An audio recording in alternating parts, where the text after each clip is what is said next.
Winner, winner, chicken dinner, boys and girls. Let's see what Gutfeld's up to today.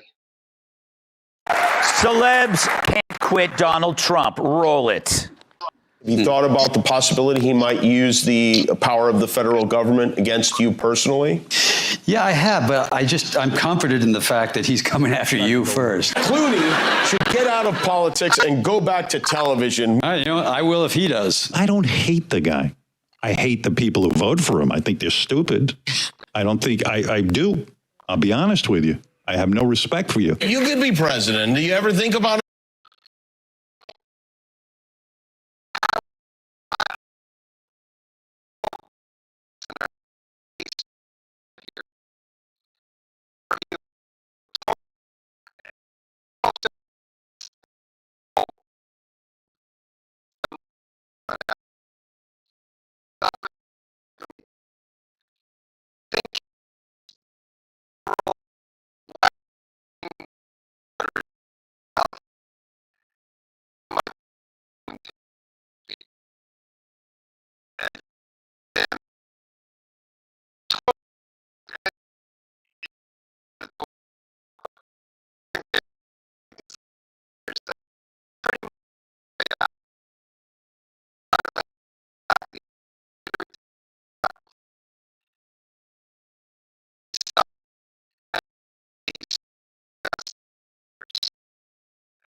Anything like that? No. Really, never?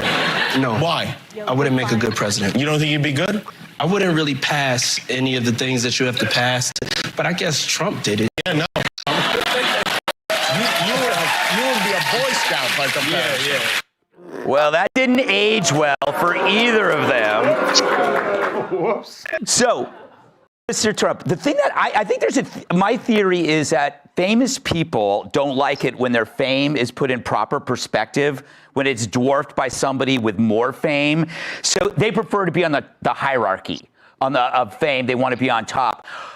I notice a lot of these guys, it's an emotional response to the fact that you're bigger, more well-known. Does that make sense? Well, I know some of them, and like Howard, I was on Howard Stern's show as much as anybody, and yeah. he was great at that time, and then he went woke. Yeah. And since he's gone woke, his ratings have gone down the tubes, and he sort of went anti-Trump for a couple of reasons. Mm-hmm. But I was on his show a lot. Yeah. In fact, he has a best of. Did you ever see the best of Howard Stern? I don't want to promote it necessarily, but.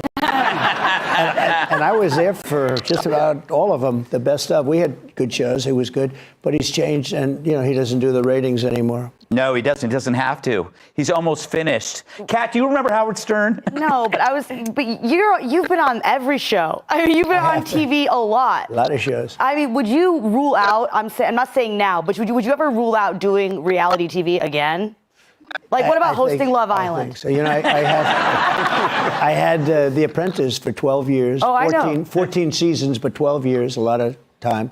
They wanted to renew me for 5 years. They were all set to do it, and I didn't want to do it.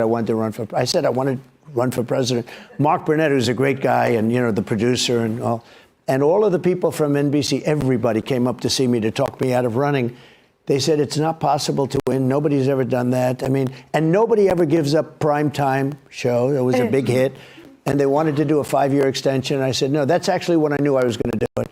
And, I love doing The Apprentice.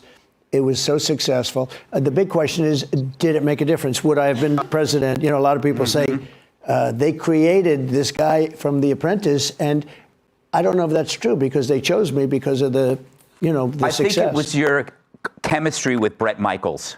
Yeah. Bret Michaels was a character. We had great characters. Yes. And we learned a lot about, we had Dennis Rodman was great. Oh, he was fantastic. And we had tremendous characters on the show. We had a lot of, everybody was helped basically by being on The Apprentice. But I just wanted to do it. I saw what was happening with the country. The country was going bad. And now what they've done with the border and the wall and the whole thing, they could have built an extra 200 miles. I built much more than I said I was going to build, and it worked. I had the Mexican government giving us 28,000 troops. We had so many Mexican troops, they had no choice. They had to. Otherwise, I said, I'm going to put tariffs on your cars that you stole from. They stole 32% of our car industry, okay, which is not, we'll get it back. Don't worry about it. But, I really felt I wanted to do it because we can make our country. The Make America Great Again is such a great MAGA, is such a great tag. And I watched Biden where he was very angry at MAGA. He said, we've got to stop MAGA. And I'm saying, it's Make America Great Again. Yes. It sort of doesn't work so well, right? Make America Great Again. And that's what we'll do. If you think of it, we have 21, I believe it's 21. They say 16, but what difference? I mean, it's a lot of people, more people than any country could sustain. 21 million people, many come out of jails and prisons, slight difference between one being a little bit more harsh. They come out of mental institutions and insane asylums. They come out of terrorist schools. They come literally out of schools, but they're terrorists. We have people coming from gangs, the worst gangs in the world, MS-13, considered the meanest gang. They cut people up. They don't want to use guns. They attacked 2 young 16-year-old beautiful girls walking to school. They cut them up with a knife. They didn't want to shoot them because it wasn't painful. They both died. And these people are coming out into our country. Now you look at what's happening in, like, Aurora in Colorado. Venezuelan gangs are taking over the real estate. They're becoming real estate developers. And they have... Do they get little cards? They have whatever they want. Like a little real estate card? Yeah. They have their little card is a bullet. Yes.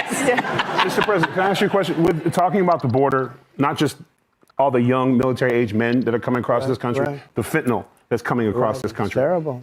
If you were in office, would you consider taking importation of fentanyl as a terrorist act? Because if you count it under terrorism, then our Department of Defense can get involved. We give our law enforcement a break. Correct. Well, and you can even go further than that. Yeah, I mean, you could send pictures of their mansions to certain individuals in Mexico. And by the way, these are really rich people. These are the cartel people. These are really rich. Look, we can play games, and we can be nice, and we can be smart. You're never going to, I set up blue ribbon committees. Friends of mine, could I get on a committee? They didn't know the first thing about it. They don't know about El Chapo. They don't know about, these are very smart, hardened people. And, I'm setting up a blue ribbon committee with socialites from New York and California. It's ridiculous. And they don't even want to talk about it. They talk about it for 2 minutes, then they start talking about society. The only way you're going to stop this is the death penalty for drug dealers. I don't know if this country is ready for it, but if you think about it, each drug dealer on average kills 500 people. On average. He or she, drug dealer, kills 5. I know so many families who have lost a son or a daughter, or parents even, to fentanyl.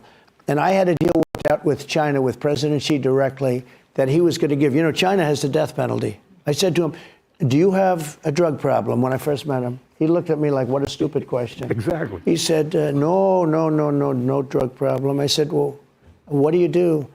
Death penalty, immediate death penalty. And I said, that sounds...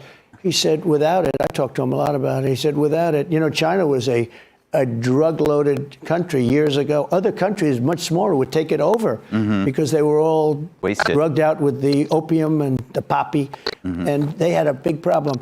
But they execute drug dealers. They have absolutely no drug problem. Singapore has no drug problem, and it's not nice to talk about, but it's the only